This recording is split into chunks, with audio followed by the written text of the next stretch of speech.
तो चलिए स्टार्ट करते हैं आज का अपना टॉपिक। लास्ट क्लास में हम लोगों ने आपके साथ अपना चैप्टर थर्ड को डिस्कस किया था, जिसमें आपको बताया था हमने income under the head salary. आज हम एक बार पहले अपने इस टॉपिक को रिकैप करेंगे और उसके बाद आगे की तरफ मूव करेंगे। कल के कुछ पॉइंट्स में हमने थोड़ी सी मिस्टेक्स करी थी, वो मिस्टेक्स भी आज हम रेक्टिफाई करेंगे और उसके बाद आगे करेंगे। सबसे पहले income under the head salary हमें क्या बताता है, आपको ये समझना है। मैंने आपको कल ही बताया था कि अगर आपकी कोई भी ऑर्गेनाइजेशन है, चाहे वो इंडिविजुअल हो, चाहे वो पार्टनरशिप हो, चाहे वो कंपनी है, अगर एक मालिक है और एक एम्प्लॉय है, उनके बीच में कैसा रिलेशन है, मालिक और एम्प्लॉय का रिलेशन है, और उसके बिहाफ से अगर आप उसे कोई भी पैसा देते हो तो उसे किसके अंदर कवर किया जाएगा, सैलरी हेड के अंदर कवर किया जाएगा। अब चाहे आप उसे पेयर पेई बोल दो, अब चाहे उसे एम्प्लॉयर एम्प्लॉय बोल दो, चाहे आप उसे मास्टर सर्वेंट बोल दो, बस इनके बीच में जो रिलेशन होना चाहिए वो कैसा होना चाहिए, एम्प्लॉय एम्प्लॉय का होने वाला चाहिए। इसके साथ साथ इसमें एक सीधा सा आर्म लेंथ रिलेशन होना चाहिए, सीधा सीधा घुमा के नहीं। जैसे मान लो किसी व्यक्ति ने एक सलमान खान को हायर किया और वो कहता है कि आपको इस एड पर काम करना है, तो सलमान खान जो एक्टर्स है वो अपने बिहाफ से काम करेगा, उसके प्रेशर में काम नहीं करेगा। तो उसके बिहाफ से जो भी कंपनी उसे पैसा देगी वो सैलरी के अंदर कवर नहीं किया जाएगा, वो इनकम फ्रॉम अदर सोर्सेज के अंदर कवर किया जाएगा। इसके साथ साथ अगर पार्टनर को कभी भी आप सैलरी दोगे तो वो सैलरी हेड में चार्जेबल नहीं होगी। वो कौन सा हेड में चार्जेबल होगी, वो पीजीबीपी के अंदर चार्जेबल। कल हमसे जो मिस्टेक हुई थी, हमने उसे सैलरी हेड के अंदर बोल दिया था, जबकि हमें बताना चाहिए था उसे किसके अंदर कवर किया जाएगा, पीजीबीपी के अंदर कवर किया जाएगा। इसी तरीके से आपकी कंपनी के जो भी डायरेक्टर्स होंगे, देखिए डायरेक्टर दो टाइप्स के होते हैं, एक होते हैं एम्प्लॉय जैसे और एक होते हैं मैनेजर टाइप। अगर आपने जब पार्टनरशिप या फिर कंपनी को रजिस्टर्ड किया था, उसके अंदर अपने डायरेक्टर की सारी इंफॉर्मेशन लिखी थी कि वो 10 बजे आएगा, शाम को 6 बजे जाएगा, ये वर्क करेगा।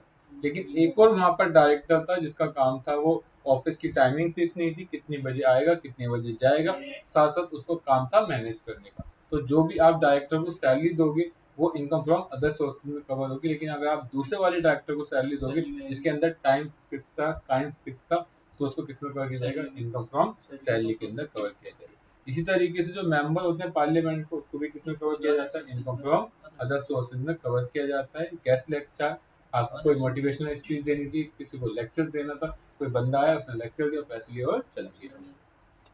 इसके साथ साथ हमने आपको फिर बताया सेक्शन 14, इसमें बताया था हेड्स ऑफ इनकम। हमने बताया था 5 टाइप की आपकी हेड्स ऑफ इनकम होती है। पहली सैलरी, दूसरी इनकम फ्रॉम हाउस प्रॉपर्टी, तीसरी पीजीबीपी, चौथी कैपिटल गेन एंड 5 होती है इनकम फ्रॉम अदर सोर्सेज। आगे से आप देखिए कुछ जगह इनकम फ्रॉम हाउस प्रॉपर्टी को आईएचपी के नाम से सुनोगे, कई जगह आप पीजीबीपी सुनोगे, कई जगह सीजी सुनोगे और कई जगह आईओएस सुनोगे, इनकम फ्रॉम अदर सोर्सेज। लोग फुल फॉर्म लिखने की बजाय शॉर्ट फॉर्म लिख देते हैं, तो उसमें आपको कंफ्यूज होने की जरूरत नहीं है कि ये क्या लिखा हुआ है। इसके बाद अगर मैं आपसे कभी पूछूं हाउ मेनी सोर्सेज, तो आप कहना कि हाउ मेनी सोर्सेज तो बहुत सारे हो सकते हैं, लेकिन हेड जो होंगे वो 5 ही होंगे। जी। इसके बाद हमने आपको बताया था कि एम्प्लॉय एम्प्लॉय का रिलेशन होना चाहिए। अगर वो रिलेशन मैनेज करता है या होता है तब वो क्या कहलाएगा, एम्प्लॉय एम्प्लॉय कहलाएगा, अदरवाइज वो एम्प्लॉय एम्प्लॉय नहीं कहलाएगा। इसके बाद हमने आपको कहा था वो फुल टाइम जॉब करे या पार्ट टाइम जॉब करे, उससे कोई मतलब नहीं है। अगर उसे पैसा मिलता है एम्प्लॉय के बिहाफ से तो वो क्या कहलाएगा, सैलरी में कवर होगा। इसके साथ साथ मैंने यहाँ पे एक वर्ड सिखा बताया था आपको, फोरगोइंग और सैक्रिफाइस ऑफ सैलरी। मान लो कहीं जगह कोई आपदा आ गई, आपदा आने के बाद आपने सोचा कि आप ये गलत हुआ उन लोगों के साथ, मैं उस बिहाफ से उनको पैसा देना चाहता हूँ। पहले मेरे मालिक ने मुझे सैलरी दी, फिर मैंने से उसमें पैसे निकाले और कुछ पैसे डोनेट कर दिए, तो वो आपकी सैलरी में से माइनस नहीं किया जाएगा। जो आपकी सैलरी मिली है उससे पूरे पर आपको टैक्स देना पड़ेगा। लेकिन सैलरी मिलने से पहले मैंने अपने मालिक को कह दिया, सर हाँ बहुत गलत हुआ है, आप मुझे मेरी पूरी सैलरी मत देना, तो उसमें 20,000 काट लो और सब पैसे बाकी आप मुझे दे दो। तो आपने जो 20,000 कटवाए उसे आप क्या बोलोगे, सरेंडर ऑफ सैलरी। इसके बाद अगर हम आगे चलें, तब हमने आपको बताया था सेक्शन 15, जो आपका बताता था क्या, चार्जिंग सेक्शन। ये एक ऐसा सेक्शन जिसकी मदद से आपका सैलरी टॉपिक या सैलरी चैप्टर चार्ज होता है। हर जगह आपको मिलेगा, चाहे आप आईजीपी पढ़ो, मतलब इनकम फ्रॉम हाउस प्रॉपर्टी पढ़ो, या फिर आप पीजीबीपी पढ़ो, कैपिटल गेन पढ़ो, या इनकम फ्रॉम अदर सोर्सेज, हर में एक सेक्शन फिक्स होगा जो चार्जिंग सेक्शन। मतलब चैप्टर आने के साथ साथ आपको चार्जिंग सेक्शन को भी पढ़ना है। तो इनकम फ्रॉम सैलरी हमें बताता है सेक्शन 15 चार्जिंग सेक्शन, ये बताता है कि सैलरी किस पर चार्ज होगी, ड्यू बेसिस पर या फिर रिसीव बेसिस पर। तो लिखा है salary would be chargeable to tax on due basis और receive basis whichever is early. जो दोनों में से पहले होगा उस पर आपको सरकार को टैक्स देना है। अगर ड्यू पहले होता है ड्यू बेसिस पर देना है, और अगर रिसीव पहले होता है तब आपको रिसीव बेसिस पर देना है। इसी तरीके से आपका मैंने बताया था arrear of salary but subject to section 89 clause 1। अगर आपको सैलरी के बिहाफ पर, मान लो मैंने आपको आज कहा कि आप मेरे पास जॉब करो और 2 साल बाद मैं आपकी सैलरी 5,000 रुपये पर मंथ के हिसाब से बढ़ा दूँ, लेकिन 2 साल बीत गए, मैंने आपकी सैलरी 5,000 रुपये के हिसाब से नहीं बढ़ाया, आपने कोर्ट गए, केस किया और कोर्ट ने कहा कि आप इनको 10 लाख रुपए दो। जो मैं आपको 10 लाख रुपए दे रहा हूँ वो किसके बिहाफ से दे रहा हूँ? कि आप मेरे कर्मचारी थे, मैंने आपसे कमिटमेंट की थी, लेकिन मैंने उस कमिटमेंट को कभी फुलफिल नहीं कर पाया। अब यही रीजन था, ना ही वो सैलरी कभी ड्यू हुई ना ही वो कभी रिसीव हुई, इसलिए आज इकट्ठा मिल रही, तो आप क्या कर दो, सभी पर टैक्स लगा दो। सब क्या बोलते हैं, arrear of salary but subject to section 89 clause 1। इसके साथ साथ हमने आपको सेक्शन 16 बताया था जो बताता था डिडक्शन। इसमें 3 डिडक्शन होती है। पहली स्टैंडर्ड डिडक्शन जो आपकी 50,000 मिलती है। सेकंड आपको बताया था हमने एंटरटेनमेंट अलाउंसेस, ये हमें गवर्नमेंट एम्प्लॉय को मिलता है, ये actual amount 5,000 and 20% of basic of salary whichever is lower. जो इन तीनों में सबसे कम होगा उस पर आपको सैलरी टैक्स देना है, मतलब वो माफ होगा, उसके ज्यादा होगा टैक्स देना है। जैसे एग्जांपल के लिए मान लो किसी को हम 8,000 रुपीज पर मंथ सैलरी देते हैं, गवर्नमेंट एम्प्लॉय है वो, 5,500 रुपए पर मंथ हम उसे क्या देते हैं, एंटरटेनमेंट अलाउंस। अगर हम सैलरी कैलकुलेट करेंगे तो उसकी साल की सैलरी हो जाएगी 96,000 रुपए। 500 रुपए हम उसे पर मंथ का इंटरनेट अलाउंस देते हैं तो 6,000 रुपए ईयर का हो गया। एक्चुअल अमाउंट कितना था, 6,000 रुपए।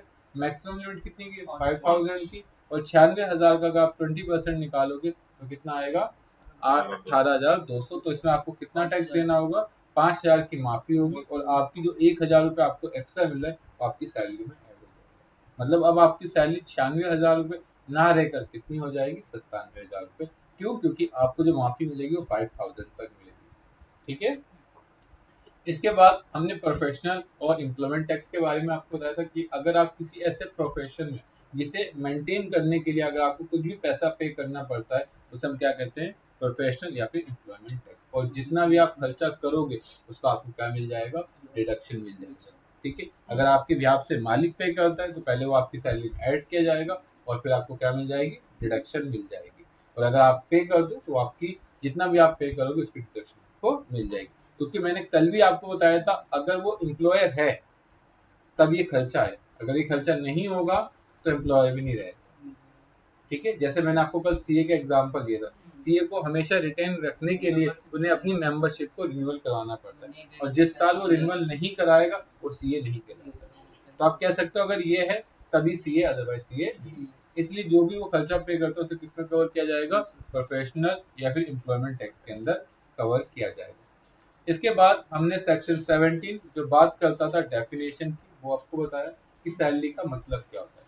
कल हमने आपको सैलरी का बताया, सबसे पहले सैलरी इंक्लूड, जहां भी इंक्लूड वर्ड आता है इसका मतलब इसमें बहुत सारी चीजें जुड़ी है। और सरकार को कभी और लगता है कि मुझे इसमें ये ऐड करना है तो सरकार बाद में भी ऐड कर सकती है। इसलिए क्या वर्ड जुड़ा हुआ है यहाँ पर, सैलरी इंक्लूड। सैलरी के अंदर आपका सैलरी आएगा, वेजेस आएगा, एन्युटी आएगी, पेंशन आएगी, ग्रेचुटी आएगी, फीस आएगी, परक्विजिट आएगी, profit and lieu of salary आएगा, एडवांस सैलरी, लीव इनकैशमेंट आ जाएगा, recognise provident fund section 80CCD provident fund and then bonus. और इसके साथ साथ आप क्या इसमें कर सकते हो, अलाउंसेस भी कवर कर सकते हो। तो सैलरी की जब भी बात आएगी तो इन सभी बातों को आपको सोच के चलना है। आप ये नहीं सोचोगे कि मैं कहीं जॉब करता हूँ मुझे सैलरी मिलेगी 10 सैलरी के अलावा आपको 50 चीजें और मिल सकती हैं। इंसेंटिव हो गया, कमीशन हो गया, एडवांस तो मैंने बता ही दिया। तो ये सब किसकी डेफिनेशन में कवर किए जाएंगे, सैलरी की डेफिनेशन में कवर किए जाएंगे। इसके बाद जो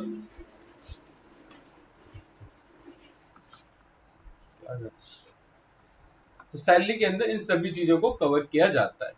इसके बाद जो हमारा नेक्स्ट सेक्शन आता है वो सेक्शन 17 सबसेक्शन 2 जो बात करता है परक्विजिट। जब भी परक्विजिट का मतलब आए तो समझ जाना या तो नॉर्मली काइंड में होगा, किसमें होगा, नॉर्मली काइंड में होगा। और जब भी अलाउंसेस सुनोगे तो हमेशा नॉर्मली वो कैश में होता है।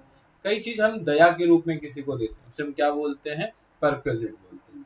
ठीक है। और कुछ चीजें हम दया के रूप में नहीं देते, हम कहते हैं आप हमारे पास आते हो, आपको ट्रांसपोर्ट लग जाता है तो हमसे आप टीए ले लो, टीए मतलब ट्रांसपोर्ट अलाउंस ले लो। आप दिल्ली में रहते हो किराए पर, आप हमसे क्या ले लो, एचआर ले लो, हाउस रेंट अलाउंसेस ले लो, तो हम आपको कैश के रूप में देते हैं। जबकि वहीं परक्विजिट, मैंने कहा आप बहुत दूर से आते हो, आप बस से मत आएगा, आप मेरा स्कूटर ले लो, आप किराए पर रहते हो, आप मेरा एक मकान है, आप वहां रहते हो, हम क्या बोलते हैं, परक्विजिट। क्या बोलते हैं, परक्विजिट। जब भी आप चाहे किसी को आप काइंड में कोई चीज दो, किसी को आप कैश में दो, वो आपकी सैलरी में ऐड किया जाएगा। वरना तो ऐसी बहुत सारी कंपनियां होंगी कहेंगी तुम मेरे पास काम करो, मैं तुम्हें हर महीने 10,000 रुपए दूंगा, खाना पीना रहना गाड़ी बंगला मैं दूंगा, तो उसकी सैलरी कभी टैक्सेबल नहीं हो पाएगी। तो सरकार ने कहा नहीं, हम आप जितनी दया दे रहे हो हम कैलकुलेट करेंगे कि आप कितनी दया दे रहे हो या कितने आप कैश दे रहे हो। तो यहाँ पर सबसे तो जो हमने जो दया दी किसी को, हाँ, तो कैलकुलेट की जाएगी, तो उसका वो कैसे पता लगेगा? वो सब डिस्कस करेंगे। अच्छा, अब हमने सीख लिया कि परक्विजिट का मीनिंग होता है दया में, और अलाउंस का मतलब होता है कैश में। अगर हम परक्विजिट की बात करें, यहाँ पे लिखा है are the benefit in addition to normal salary to which is the employee has right by वर्चुअल ऑफ हिज एम्प्लॉयमेंट। कह रहा है कि परक्विजिट क्या है, जो एक एम्प्लॉयर का राइट है जो उसकी जॉब के दौरान उसे दिया जाता है। क्या दिया जाता है उसको, जॉब के दौरान देता है। इसमें कुछ पॉइंट्स हैं जो हमें डिस्कस करने हैं, जिससे हम उनकी वैल्यू को पता कर सकते हैं कि जो वो दया दी जा रही है वो कितने पैसे की है। मतलब सर ऐसा भी है कोई हम किसी की मदद करें हम उसे कैलकुलेट करें, जी बिल्कुल, इनकम टैक्स के पॉइंट ऑफ व्यू से वो आपको कैलकुलेट करनी पड़ेगी। अगर हम बात करें, सबसे पहले आता है the value of rent free accommodation provided to the assessee of his employer. मेरे पास एक घर था, मैंने कहा वहां जाकर रह लो फ्री में। हम मालिक आप पर दया कर रहा है लेकिन इनकम टैक्स आप पर दया नहीं कर रहा। वो कह रहा है कि the value of rent free accommodation provided to the assessee of his employer. अगर मालिक अपने कर्मचारी को कोई भी चीज देता है रहने के पर्पज से, तो उसे भी आपको कैलकुलेट करना पड़ेगा। क्लियर। दूसरा point, the value of any concession accommodation provided the employee by his employer. मेरे मालिक ने मुझे अपना मकान किराए पर दिया, जिससे वो लोगों से 10,000 रुपए लेता था, मुझसे वो 4,000 ले रहा है, कंसेशनल रेट पर दिया है। किस पर दिया है, कंसेशनल रेट पर। तो सरकार ने कहा जो एक्चुअल रेट था आप उसके हिसाब से अपनी इनकम को कैलकुलेट करो। तो ध्यान से पढ़ेंगे, the value of any concession accommodation provided the employer by his employee by his employer. Clear.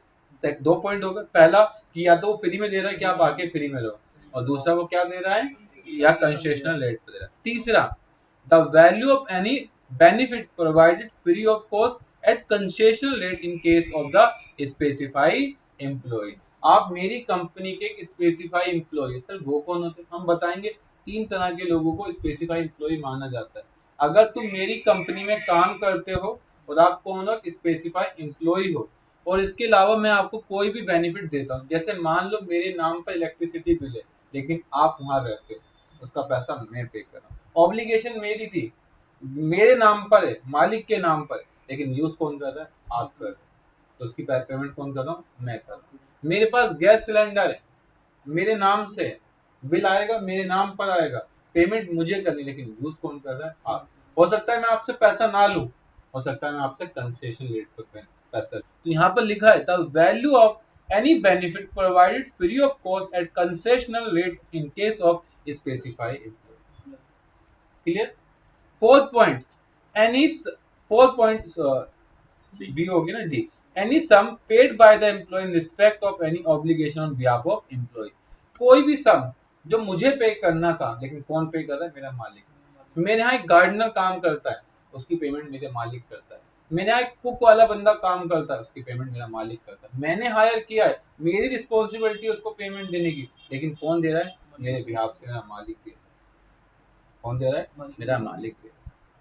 तो ये क्या है, any sum paid by the employee in respect of any obligation on behalf of employee. अगर कोई भी obligation employ की थी, कर्मचारी की थी, उसको पे करना है, लेकिन उसकी पेमेंट कौन कर रहा है, उसका मालिक कर रहा है।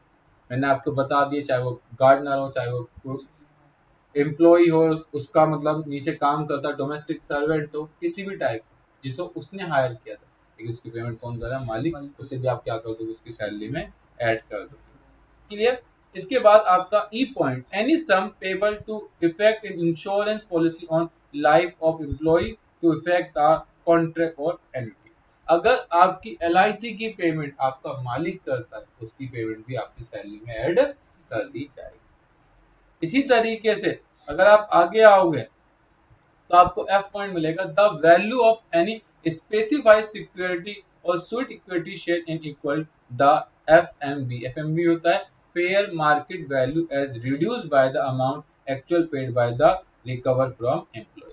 कह रहा है कि अगर मेरी कंपनी के शेयर हैं, मैंने कहा मैं बाहर क्या बेचूं, अपने एम्प्लॉय को बेच देता हूँ, बाहर में वो शेयर 500 रुपए का सेल करता हूँ, मैं अपने एम्प्लॉय को 400 रुपए का दे देता हूँ, तो मैंने कितने रुपए का फायदा दिया उनको, 100 रुपए का, तो वो 100 रुपए की सैलरी में ऐड कर दिया जाएगा।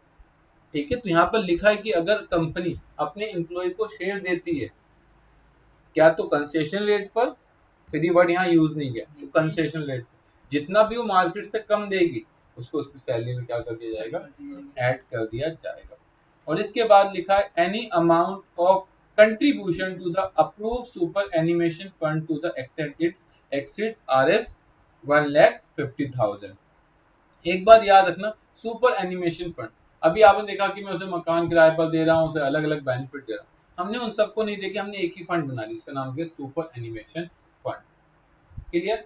और इस साल इसमें एक अमेंडमेंट आई है, सुपर एनिमेशन फंड, ठीक है, recognised provident fund and section 80 CCD, अगर इन सब का कंट्रीब्यूशन 7.5 लाख से ज्यादा का हुआ तो जितना एक्सेस होगा वो आपकी परक्विजिट बनेगी, अदरवाइज परक्विजिट नहीं बनेगी। मैंने क्या वर्ड बोले, superannuation, recognised provident fund and section 80 CCD, अगर इनका अमाउंट 1.5 लाख रुपए से 7.5 लाख से ज्यादा होगा तब वो परक्विजिट बनेगा, अदरवाइज परक्विजिट नहीं बनेगा।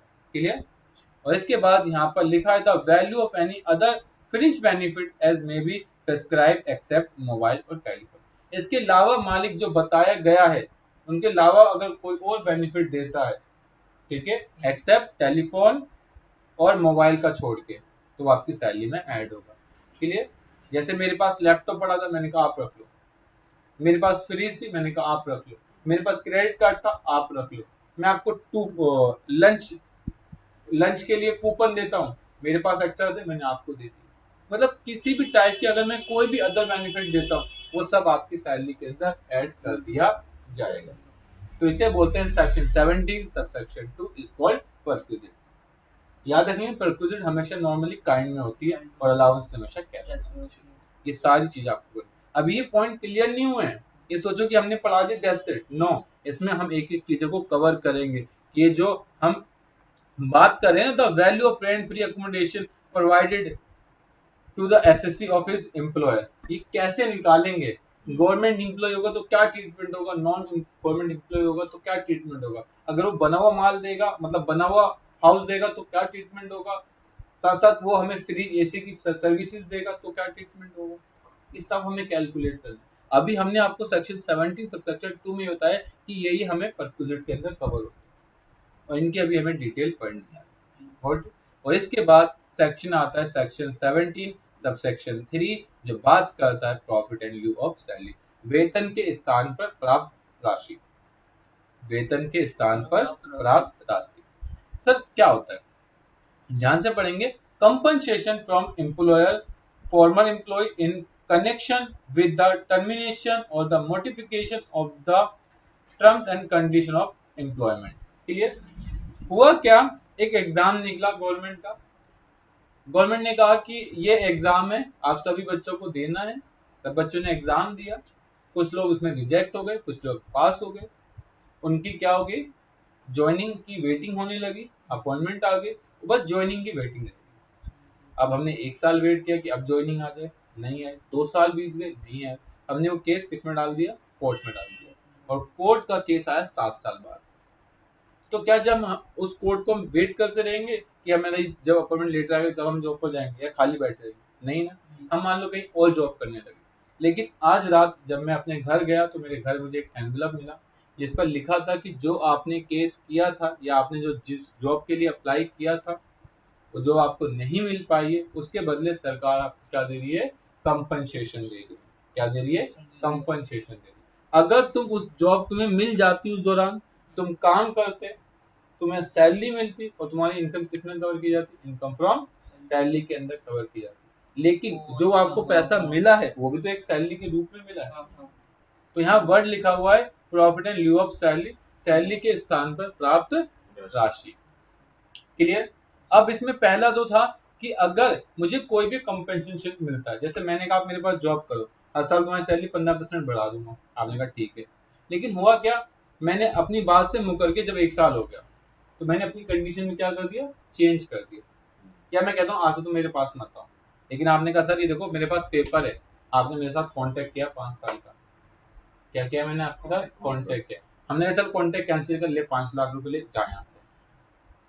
यहाँ लिखा है compensation from employer farmer employer in connection with the termination, हमने अपने बीच का कॉन्टेक्ट खत्म कर दिया, और मॉडिफिकेशन चेंज कर दिया of the terms and condition of employment, हमने जो एम्प्लॉयमेंट की कंडीशन थी या तो हमने उसे चेंज कर दिया या तो हमने उसे क्या कर दिया, खत्म कर दिया। उसके बिहाफ से हम जो भी पैसा आपको मिलेगा, जो आपको 5 लाख मिला है, वो किसके अंदर कवर किया जाएगा, सैलरी हेड के अंदर कवर किया जाएगा।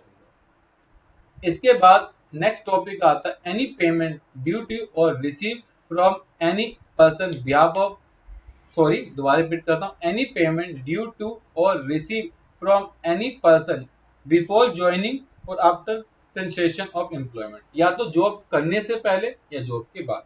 जैसे मैंने भी आपको एग्जांपल दिया कि वो गवर्नमेंट का लेटर आने का वेट कर रहा था, 7 साल बीत गए थे, उसके बाद लेटर मिला, उसने कहा कि आप ये जो आपने 7 साल आपके वेस्ट हुए, इसके बदले आप हमसे 8 लाख ले लो और कल से ज्वाइनिंग करो। तो जो हमें 8 लाख मिला है बिफोर ज्वाइनिंग के, वो किसका पार्ट बनेगा, सैलरी का पार्ट बनेगा, लेकिन under section 17 clause 3 profit and leave. अब मैंने आपके पास जॉब करी, आपकी मेरी आर्गुमेंट होगी, आपने मुझे निकालने लगे, मैंने कहा सर मुझे हटा रहे हो, मुझे उसके बदले पैसे चाहिए, तो किसके बाद मिला है, आफ्टर सेसेशन ऑफ एम्प्लॉयमेंट, हमारी एम्प्लॉयमेंट खत्म हो रही उसके बाद दिया, तो उसे हम क्या बोलते हैं, profit and lieu of salary section 17 clause 3। तो याद रखोगे ये आपका सैलरी के सेक्शन, जो हमने कहा था कि आपके 3 सेक्शन होते हैं, सेक्शन 50, सेक्शन 16, सेक्शन 17, ये हमारे अब फिनिश हो गए। मतलब अब हम इसमें आगे डिटेल पे चलते हैं, ठीक है। इसमें एक पॉइंट और रह गया जो मुझे बताना था, की सम रिसीव अंडर अ की man insurance policy including bonus on such policy. सबसे पहले आपको की मैन समझना है, की मैन होता कौन है, मैं ही मैन नहीं बोल रहा, मैं की मैन बोल रहा हूँ। की मैन वही जिसके पास चाबी हो, वो की मैन हो, नहीं सर यहाँ पर वो बात नहीं कर। आपको भी पता हर कंपनी में कुछ ना कुछ ऐसे एम्प्लॉय होते हैं जिनके रहने से कंपनी अच्छा वर्क करती है, या जिनके रहने से क्या होती है, कंपनी में अच्छी सेल होती है। तो अगर आपकी कंपनी में कोई भी ऐसा बंदा है जिसकी रहने से अच्छी सेल होती है, अगर वही बंदा तुम्हारे कॉम्पिटिटर के पास चला जाएगा, तो हो सकता है वो तुमसे ज्यादा बेनिफिट उठा ले, क्योंकि उसको नॉलेज होगी, एंड देन प्लस वो आपकी पार्टियां उधर ले जा सकते हैं। तो आप चाहते हो कि यार ऐसे बंदे से अगर मुझे कभी नुकसान होगा तो मैं उसका क्या करवा लेता हूँ, इंश्योरेंस, क्या करवा लेता हूँ, इंश्योरेंस। तो उसे हमने बोला की मैन इंश्योरेंस पॉलिसी। अब बात करते हैं की मैन इंश्योरेंस पॉलिसी की। मान लो एक व्यक्ति ने इंश्योरेंस कराया उसका 4 लाख रुपए का, ठीक है। आज कंपनी उसे क्या कर रही है, मैंने एक व्यक्ति का इंश्योरेंस करा दिया, ठीक है, कंपनी ने इंश्योरेंस कराया कितने का, और उस कंपनी को आफ्टर कुछ सालों बाद वो व्यक्ति जा रहा है, उसके बिहाफ से कंपनी जो भी पैसा रिसीव करेगी वो किसके अंदर कवर किया जाएगा, पीजीबीपी के अंदर कवर किया। मैं दोबारा रिपीट कर दूं, की मैन इंश्योरेंस पॉलिसी का मतलब होता है कि किसी व्यक्ति के रहने से हमारे बिजनेस पर काफी ज्यादा इफेक्ट पड़ता है। अगर कोई मान लो एक सेल्समैन है, अगर वो कंपनी में रहता है तो धड़ल्ले से सेल होती है, बम्पर सेल होती है, लेकिन वो जब चला जाता है तो सेल कम होता है। तो हम चाहते हैं कि जब ये व्यक्ति हमारे पास से जाएगा, जो हमें नुकसान होगा उसे हम किससे भरपाई कर लेंगे, की मैन इंश्योरेंस पॉलिसी के थ्रू भरपाई कर लेंगे, ठीक है। तो यहाँ पर लिखा है, मान लो एक कंपनी का एम्प्लॉय जो अच्छा था, आज उसकी हेल्थ खराब हो गई, क्लियर, और उसके चलते कंपनी को क्या हो रहा है, नुकसान हो रहा है। तो जो नुकसान के बदले कीमन इंश्योरेंस को पैसा मिलेगा वो किसमें जाएगा, पीजीबीपी को, और अगर वही पैसा किसको मिलेगा, एम्प्लॉय को, तो किसके अंदर जाएगा, सैलरी के अंदर, किसमें जाएगा, सैलरी के अंदर जाएगा। सपोज दैट अगर वो एम्प्लॉय मर जाता है तो उसके जो नॉमिनी होगा उसको पैसा मिलेगा, और वो उसके लिए क्या बनेगा, इनकम फ्रॉम अदर सोर्सेज, क्या बन जाएगा, इनकम फ्रॉम सोर्स। लेकिन अगर वो नहीं एक्सपायर होता, वो कोमा में चला जाता है और तब उसे पैसा मिलता है, तब वो इनकम फ्रॉम सैलरी। क्लियर? ऐसे ही मैंने आपको बताया कोई मेरा एजेंट है, उसके बिहाफ से भी मैंने क्या करवा लिया, इंश्योरेंस करवा लिया। मेरा कोई कॉन्ट्रैक्टर है, इसके बिहाफ से मैंने क्या करवा लिया, इंश्योरेंस। अगर उसके जाने से या करने से कुछ भी मुझे पैसा नुकसान या फायदा होता है, अगर कंपनी के पॉइंट ऑफ व्यू से देखेंगे तो किसमें जाएगा, पीजीबीपी के, और एजेंट के पॉइंट ऑफ व्यू देखेंगे तो इनकम फ्रॉम अदर सोर्सेज में, और कॉन्ट्रैक्टर के पॉइंट में देखेंगे तो इनकम फ्रॉम अदर सोर्स। तो इसे बोलते हैं सेक्शन 17 और सेक्शन 3। Got it? याद रहेगा, कोई दिक्कत तो नहीं। ये हमारे 3 सेक्शन खत्म। अब हम सेक्शन 17 जो हमने पढ़ा था उसमें एक वर्ड हमसे रह गया था, स्पेसिफाई एम्प्लॉय। इसे स्पेसिफाई एम्प्लॉय कौन होता है? तो स्पेसिफाई एम्प्लॉय में सबसे पहले आता है डायरेक्टर ऑफ कंपनी। कोई भी कंपनी का डायरेक्टर वो क्या कहलाता है, स्पेसिफाई एम्प्लॉय। दूसरा, कोई भी व्यक्ति जो कंपनी में 20% की क्या रखता है, शेयर होल्डिंग रखता है, उसे क्या बोलते हैं, स्पेसिफाई एम्प्लॉय। और वो बंदा जिसने salary money terms in excess of 50,000, ऐसा कोई भी बंदा जो सैलरी से पूरे साल में 50,000 रुपए मंथली कमाता है साल में, वो भी क्या कहलाएगा, स्पेसिफाई एम्प्लॉय। इसका मतलब मेरी कंपनी में कोई पियोन जो 5,000 रुपए पर मंथ लेता है, वो मेरी कंपनी का कौन है, स्पेसिफाई, साल के 60,000 60 के साल। तो ये बात आपको याद रखना है कि स्पेसिफाई पर्सन कौन होगा। स्पेसिफाई पर्सन 3 लोग होंगे, director of company, we know very well. Second, कोई भी व्यक्ति जो कंपनी में 20% की होल्डिंग रखता है या सब्सटेंशियल इंटरेस्ट रखता है, और वो कोई बंदा जिसको सैलरी के रूप में पूरे साल में 50,000 रुपए से ज्यादा का पैसा मिलता है। ये लास्ट वाली कंडीशन से एक कंपनी का पियोन भी क्या बन जाएगा, एक कंपनी का नॉर्मल एम्प्लॉय भी क्या बन जाएगा, स्पेसिफाई पर्सन। तो ये बात यहाँ पर लिखी हुई। और जब आप उसकी सैलरी का ट्रीटमेंट करोगे तो यहाँ लिखा है monetary salary more than 50,000 in a year, calculation all monetary benefit excluding perquisite, excluding non-taxable allowances and after deduction under section 60। तो पहले आपको सब कुछ कैलकुलेट करना, ठीक है। यहाँ पर एक वर्ड लिखा ऑल मॉनेटरी बेनिफिट, जो कैश में मिलते हैं उन सबको जोड़ना, salary plus all monetary benefit जो कैश में हो, माइनस कर देना परक्विजिट, माइनस कर देना non taxable allowances and minus कर देना आफ्टर डिडक्शन अंडर सेक्शन 60। चलें आगे बढ़ सकते हैं। अब हम एक एक करके अपने सेक्शन 17 क्लोज 1 के जो हमने ऑप्शंस बताए, जैसे salary, gratuity, pension, community pension, उन सभी को हम पढ़ने चले। अब हम जो बात कर रहे हैं वो है हमारा सेक्शन 10। जब भी आप सेक्शन 10 की बात को अपने माइंड में लाओगे तो हमेशा मेरी एक बात याद रखना, सेक्शन 10 जो एग्जम्पशन की बात करता है, किसकी बात करता है, अगर आप सेक्शन 10 पढ़ेंगे तो हमेशा एग्जम्पशन कहता है, और एग्जम्पशन का मतलब होता है कि वो आपकी सैलरी का पार्ट नहीं बनेगा, उसे सरकार सैलरी कवर नहीं करेगी।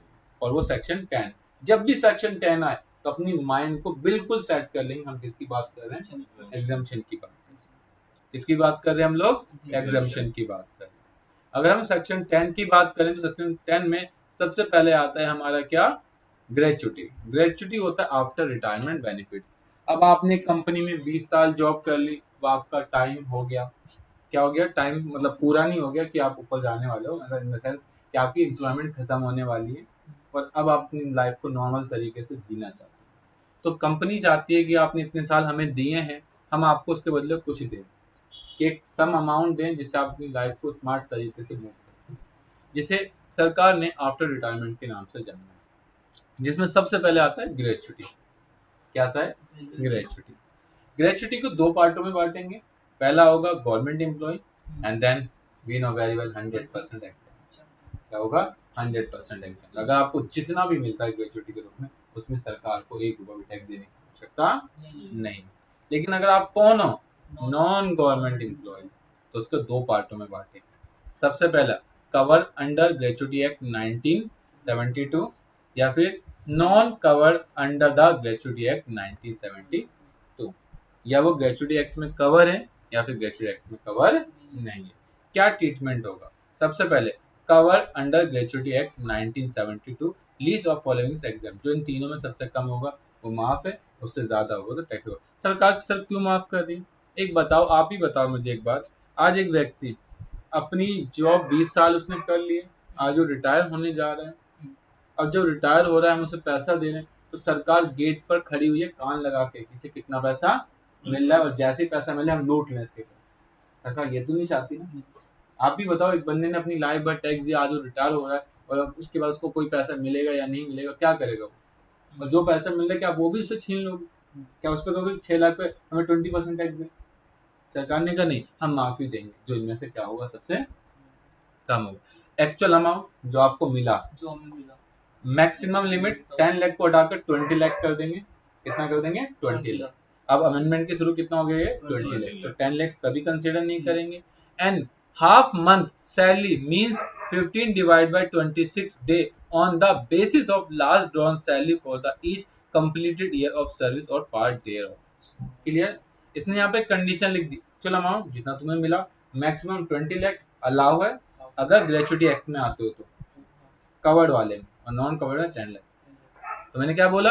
एक्चुअल अमाउंट मैक्सिमम 20 लाख और half month salary means the 15 divide by 26 day on the basis of last drawn salary for each completed year of service और पार्ट देयर।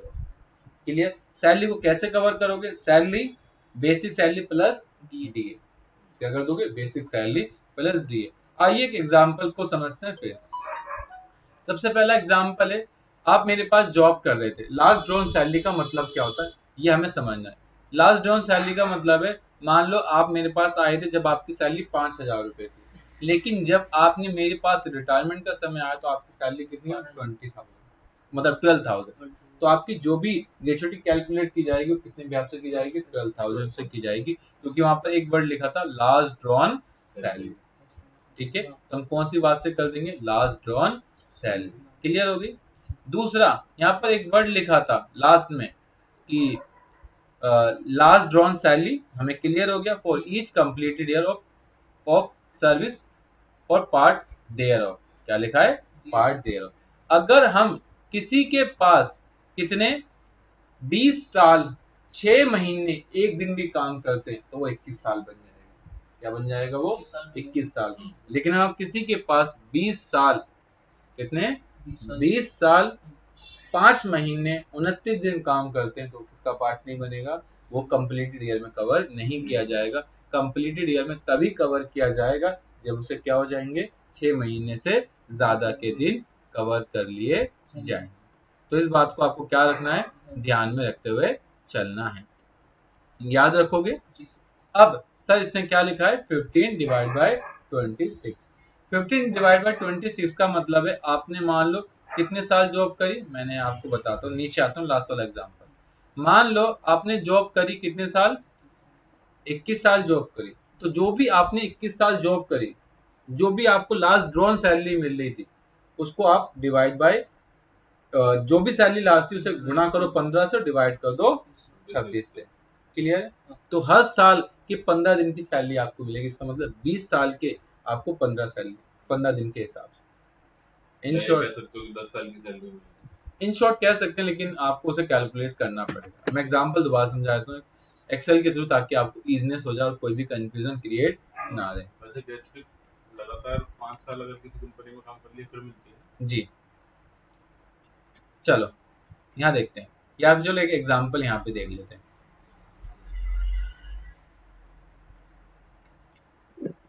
मान लो मैंने किसी के पास सैलरी कर रहा था, लास्ट ड्रॉन सैलरी 12,000 है। कितनी है? 12,000।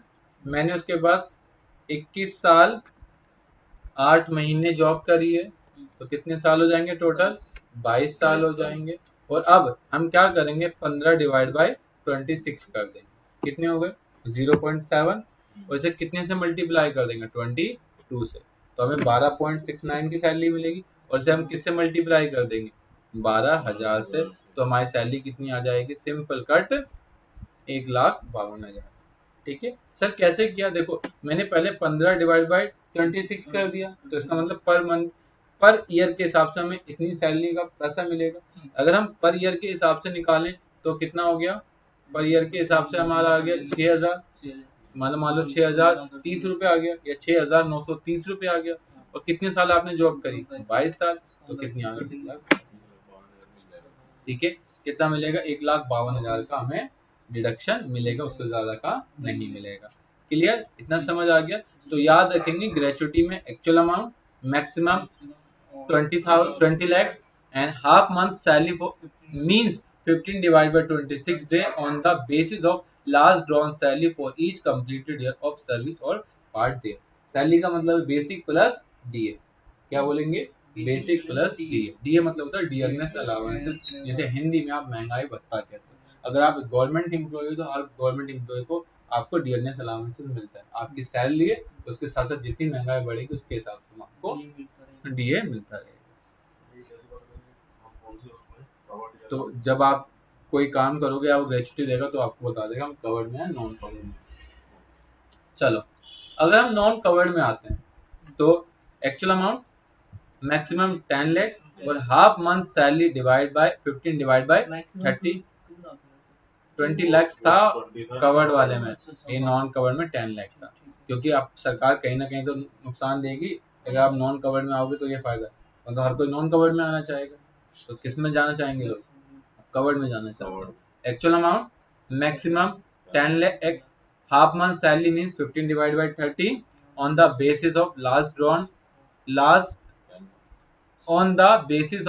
Last 10 month average salary for each completed year of service. अब इसने क्या लिख दिया, each completed year of service, इसने पार्ट ओवर। इसका मतलब ये है कि अगर आप किसी के पास 11 महीने 29 दिन भी या 28 दिन भी जॉब करते हो तो उसे ईयर नहीं माना जाएगा। क्लियर, अगर मैंने किसी के पास 21 साल 11 महीने 28 दिन काम करे तो कितना आ जाएगा, 21 दिन। और सैलरी को जो आप कैलकुलेट करोगे वो कैसे करोगे, 10 मंथ एवरेज सैलरी, क्या लोगे, 10 मंथ एवरेज सैलरी। इसका मतलब ये हुआ कि अगर मुझे पहले महीने में 5,000 मिल रही है, दूसरे महीने में 6,000, तीसरे में 6,000, चौथे में 6,000, पांचवें में 6 और छठे में 6, फिर सातवें मंथ में मुझे 7,000, 8,000, मतलब सातवें महीने में 7,000, आठवें महीने में 7,000, नौवें में 7,000 और 10वें में 7।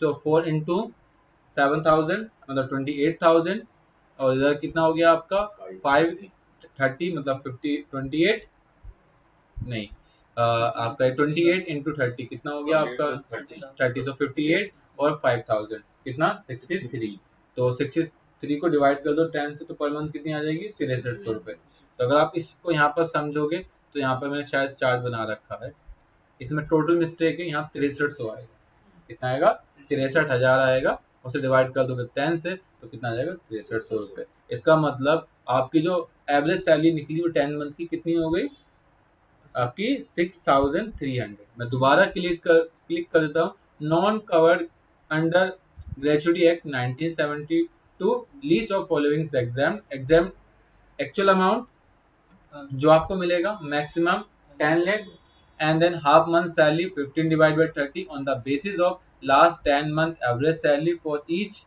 completed year of service। Service का यहाँ पर सैलरी कैसे कैलकुलेट करनी, बेसिक सैलरी प्लस डीए, और यहाँ पर एक वर्ड होता है इफ, क्या होता है इफ प्लस परसेंटेज। इफ का मतलब होता है कि डियरनेस तब मिलेगा जब तुम्हारी एम्प्लॉयमेंट के अंदर वो लिखा होगा, क्या लिखा होगा, तुम्हारे एम्प्लॉयमेंट में लिखा होगा कि हम तुम्हें जब आप रिटायर होगे तब हम तुम्हें किसका बेनिफिट देंगे, डीए का। अगर लिखा होगा तो मिलेगा, अदरवाइज नहीं मिलेगा। परसेंटेज का मतलब होता है कमीशन, क्या होता है परसेंटेज का मतलब कमीशन। तो सबसे पहले लास्ट 10 मंथ एवरेज सैलरी निकालने के लिए क्या करना है, आपको अपने 10 महीनों की सैलरी देखना है, अगर वो इक्वल है तो उसको आपकी वही सैलरी आएगी, और अगर इक्वल नहीं है तो सबका सम करके 10 से डिवाइड कर देना है। इस केस में हमने क्या किया, सबसे पहले एग्जाम्पल में हमारी पहली सैलरी कितनी थी 5,000 रुपए, और लास्ट महीने में कितनी हो गई 12, तो इसका मतलब 9 महीने तक हमें कितनी मिली 45,000 रुपए हो गई, 5 इंटू 9 45,000 एंड देन 12,000 मिली लास्ट मंथ में, तो कितनी होगी 57, और डिवाइड करोगे 10 से तो 5700 रुपए आ गई आपकी 10 मंथ एवरेज सैलरी। लेकिन दूसरे एग्जाम्पल में क्या था कि पहले महीने 5,000 थी, बाकी 2 से लेकर 5 तक 6,000 रुपए थी, और 7 से लेकर 10 में 7,000 थी, और टोटल मिला के जो इनका सम आएगा वो कितना हो गया 63,000, तो इसे डिवाइड कर देंगे 10 से तो 6300 रुपए पर मंथ। क्लियर। इसके बाद मैंने आपको बताया कि अगर आप 11 साल 28 दिन भी काम करते हैं तो भी हमसे कितना मानेंगे, कंप्लीट ईयर नहीं मानेंगे, तो आपकी जितने साल पहले कवर हुए होंगे उसे ही कवर करेंगे। अगर आपने 21 साल करी होगी तो 21 साल में, 21 से 22 साल कवर नहीं, लेकिन अगर ये कवर्ड होता तो इसे हम कितना मान लेते, 22 साल मान लेते, क्योंकि वहां पर पार्ट देयर ऑफ लिखा हुआ था। क्लियर, याद रहेगा, कोई दिक्कत तो नहीं आएगी। चलो अब एग्जाम्पल के लिए मैंने बता दिया, cover under the gratuity act 1972, salary 10,000, allowances plus perquisite. Clear, चलो नॉन कवर्ड का क्लियर हो गया। अब आगे बढ़ते हैं। डियरनेस अलाउंस, मैंने वहां लिखा था कि डियरनेस तभी मिलेगा जब किसके अंदर होगा, एम्प्लॉयमेंट के अंदर होगा। तो not cover under the gratuity act 1972 dearness allowances, जिसे शॉर्ट फॉर्म में डीए कहते हैं, if receive under employment terms, अगर एम्प्लॉयमेंट टर्म्स में होगा तभी ऐड करना, अदरवाइज ऐड मत करना। दूसरा, if not receive under the employment terms, तो साहब एम्प्लॉयमेंट टर्म्स में ऐड नहीं करना। At the time of retirement minus retirement benefit are to be calculate by the consider of DA, तभी कैलकुलेट करना जब वो एम्प्लॉयमेंट में हो, अदरवाइज वो कैलकुलेट करने की आपको आवश्यकता नहीं है। ठीक है, चलो अब वहां एक वर्ड लिखा था क्या, परसेंटेज। क्या था, परसेंटेज। तो commission on basis of percentage on turnover sale achieve by him during the relevant previous year, अगर जो भी एम्प्लॉई है वो अपने बिहाफ से जितनी सेल क्या करता है उसके बदले जो भी कमीशन मिलेगा वो उसकी सैलरी में ऐड किया जाएगा। एग्जाम्पल, जैसे मैंने कहा कि तुम मुझसे पर मंथ कमीशन ले लो, आप मेरे एम्प्लॉय थे, मैंने क्या दे दिया कि तुम मुझसे पर मंथ कमीशन ले लो, तो उसे कवर नहीं करना, उसकी सेल का ही कवर करना। दूसरा, मैंने कहा गिव 10% कमीशन ऑन परचेज, नहीं मिलेगा, तो क्या वर्ड लिखा था, सेल का। 2% commission on total sale of firm, तो भी नहीं मिलेगा, किसमें मिलेगा, उसकी सेल पर मिलेगा। तो इस वर्ड को आपको ध्यान में रखना है। हमें पर मंथ कमीशन मिलेगा, नॉट अलाउड। अगर हमें परचेज का कमीशन मिलेगा, नॉट अलाउड। अगर हमें फर्म की सेल का कमीशन मिलेगा, वो भी अलाउड नहीं होगा। ओनली किसका अलाउ होगा, जो एम्प्लॉय ने किया है, जिसने किसने किया है, एम्प्लॉय ने किया, वही कवर होगा, और कोई कवर नहीं होगा। इसके बाद कि सर लास्ट जो वहां पर ड्रॉन सैलरी था, लास्ट मंथ ड्रॉन सैलरी, वो कैसे होगी। जैसे मान लो मैं किसी के पास जॉब छोड़ता, कब, मैंने किसी के पास जॉब छोड़ी अगस्त में, तो लास्ट ड्रॉन सैलरी कब से कवर करेंगे, जुलाई से। कब से कवर करेंगे, जुलाई से। लेकिन मान लो मैंने किसी के पास 31 अगस्त को जॉब छोड़ी, तो क्या लास्ट ड्रॉन सैलरी मानेंगे, क्या मानेंगे, अगस्त नहीं, जुलाई मानेंगे। लास्ट ड्रॉन सैलरी का मतलब होता है जब ये सितंबर होता तो लास्ट ड्रॉन सैलरी बनती अगस्त। अभी अगस्त की 31 तारीख को, तो लास्ट कौन सा मंथ, जुलाई। अगर मैं एक सितंबर की बात करता तब आप क्या बोलते, अगस्त, लेकिन अभी आप क्या बोलोगे, जुलाई। तो अगर तुमसे कोई पूछे लास्ट 10 मंथ ड्रॉन सैलरी, तो आपको जो भी आप जिस दिन रिटायर हो उससे पहले वाले मंथ को कवर करो। क्लियर है, ये बता रहा हूं मैं कवर्ड का। लेकिन अगर आप नॉन कवर्ड में आते हो, किसमें आते हो, नॉन कवर्ड में, तो वहां पर ऐसा कुछ नहीं लिखा है कि half month salary 15 divide by 30 on the basis of last 10 month average salary. ठीक है, लास्ट 10 मंथ एवरेज सैलरी, दोनों केस में आपको क्या करना है, यही लेकर चलना। ठीक है, कि जिस दिन हम रिटायर हो रहे हैं उससे पहले के मंथ को हमें चेक करना है। क्लियर, ये आपको समझ आना चाहिए। अब कुछ सब इंपॉर्टेंट पॉइंट्स है जो आपके लिए जरूरी है। If only employee get the amount of gratuity during tenure of service then it's 100% charge to tax, nothing is exempt, pure this is after retirement benefit. अगर कोई भी एम्प्लॉय जॉब के दौरान ही अपनी ग्रेचुटी का बेनिफिट ले लेता है, मैं अभी जॉब कर रहा हूँ और मुझे पैसों की नीड हुई, मैंने ग्रेचुटी का अमाउंट ले लिया, तो ये 100% टैक्सेबल हो जाएगा। दूसरा, if any employee get retirement from more than one employee in the same previous year, then also the maximum limit of exemption would be restricted to 10 lakhs। अगर नॉन कवर्ड है और कवर्ड हुआ तो 20 लाख। मैं दो जगह जॉब कर रहा हूँ, दोनों जगह से क्या हो रहा हूँ, रिटायर, तो मैंने सोचा तुम्हारे पास भी 20 लाख की लिमिट है, तुम्हारे पास भी 20 lakh, no, is a total limit is 20 lakh अगर कवर्ड वाला, और नॉन कवर्ड वाला है तो 10 लाख। क्लियर, इस बात को याद रखना। सेकंड पॉइंट, पहला, अगर ग्रेचुटी मैं अपनी जॉब के दौरान निकाल लेता हूं तो 100% टैक्सेबल है। अगर मैं दो जगह जॉब कर रहा हूँ, दोनों जगह से मैं ग्रेचुटी ले रहा हूँ, तो लिमिट कितनी कैलकुलेट की जाएगी, अगर कवर्ड होगा तो 20 लाख और नॉन कवर्ड होगा तो 10 लाख।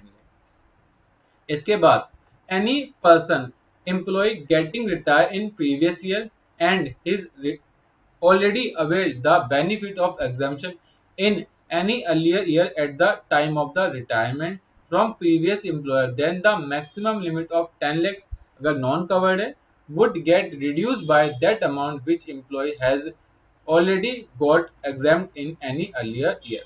ये कह रहा है कि मान लो आप दो जगह जॉब करते हो, एक जगह आपने पहले रिटायरमेंट ले ली और एक जगह आपने कुछ साल बाद रिटायरमेंट ली, आपने वहां से जब रिटायरमेंट ली थी तो वहां से आपने 1 लाख रुपए की एग्जाम्पशन ली थी। कितने की ली थी? 1 लाख रुपए की एग्जाम्पशन ली थी। क्लियर? तो पहले जो आपकी एग्जाम्पशन थी वो 10 लाख थी, उसमें से आपने 1 लाख ले चुके, तो बची कितनी? 9 लाख। जब अगले एम्प्लॉय के पास आप रिटायरमेंट हो गए तो वहां की एग्जाम्पशन कितनी रखोगे? 9 लाख। ठीक है, कितनी लगोगे? 9 लाख। क्लियर? तो इसे हम क्या बोलते हैं? ग्रेचुटी। क्या बोलते हैं हम? ग्रेचुटी। याद रखोगे। इसके बाद जो हमारा टॉपिक आता है वो बात करता है कम्युनिटी पेंशन। क्या होती है? बस ये टॉपिक कर लेते हैं, फिर हो जाएगा। चलो फिर इतना ही सफिशिएंट रखते हैं, बाकी हम लोग अपनी नेक्स्ट क्लास में करेंगे। ठीक है, तो ये आपको पता होना चाहिए रिटायरमेंट बेनिफिट क्या होता है। एक बार रिकैप कर लेते हैं पूरा टॉपिक। सेक्शन 10 क्लोज 10, मैंने आपको सेक्शन 10 की बात आएगी तो माइंड में बिल्कुल हमें रखना है। एग्जाम्पशन होता है, एग्जाम्पशन का मतलब होता है कि कुछ हिस्से तक हम आपको माफी देंगे, जिसमें हमने पहला पढ़ा ग्रेचुटी। ग्रेचुटी को हमने 2 पार्ट में बांटा, नॉन कवर्ड। पहले हमने ग्रेचुटी को 2 पार्ट में बांटा, government employee and non government employee. फिर अगर आप गवर्नमेंट एम्प्लॉय हो तो सिंपली 100% आपको माफ है। अगर आप नॉन गवर्नमेंट एम्प्लॉय हो तो उसको 2 पार्ट में बांटेंगे, कवर अंडर ग्रेचुटी एक्ट 1972 और दूसरा non cover under the gratuity act 1972। अगर आप कवर्ड हो गए तो actual amount maximum limit 20 lakh rupees and than half month salary means 15 divide by 26 day on the basis of last drawn salary for each completed year of service or part thereof. Clear? इसके साथ साथ मैंने आपको बताया non covered में actual amount maximum 10 lakh and half month salary divide by 15 divide by 30 on the basis of last 10 month average salary for each completed year of service. Clear? इसके अंदर हम सैलरी को कैसे कैलकुलेट करते हैं? Basic plus DA plus if अगर वो है उसकी एम्प्लॉयमेंट तभी मिलेगा, अगर नहीं है तो नहीं मिलेगा, प्लस कमीशन। ठीक है, परसेंटेज का मतलब क्या होता था? कमीशन। क्लियर? इसके साथ साथ मैंने आपको बताया था अगर आपकी डियरनेस किसके अंदर है? ग्रेचुटी के अंदर है, तब तो वो आपको मिलेगी, और नहीं है तो फिर आपको नहीं मिलेगी। इसके साथ साथ मैंने आपको यहाँ पर कुछ इंपॉर्टेंट पॉइंट भी डिस्कस किए थे कि अगर आप सर्विस के दौरान ही ग्रेचुटी अवेल करते हो तो उसका आपको बेनिफिट नहीं मिलेगा, 100% टैक्सेबल हो जाएगा। दूसरे केस में मैंने आपको बताया था कि अगर आप दो लोगों के पास से रिटायर हो रहे तो आपकी लिमिट भी कितनी रहेगी? अगर कवर्ड है तो 20 लाख रुपए और नॉन कवर्ड है तो 10 लाख रुपीज। और अगर आप किसी के पास पहले से रिटायर हो गए थे और आप किसी और के पास आप रिटायर हो रहे हो इस साल, तो आपने जितना पहले वहां पर रिजेक्शन लिया था उसे माफ कर दो और उसके बाद सेम ट्रीटमेंट करो जैसा आप हमेशा करते हो।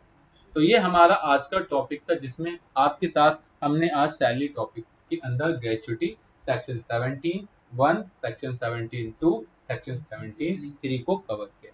कल से हम आपके साथ कम्युनिटी पेंशन को स्टार्ट करेंगे।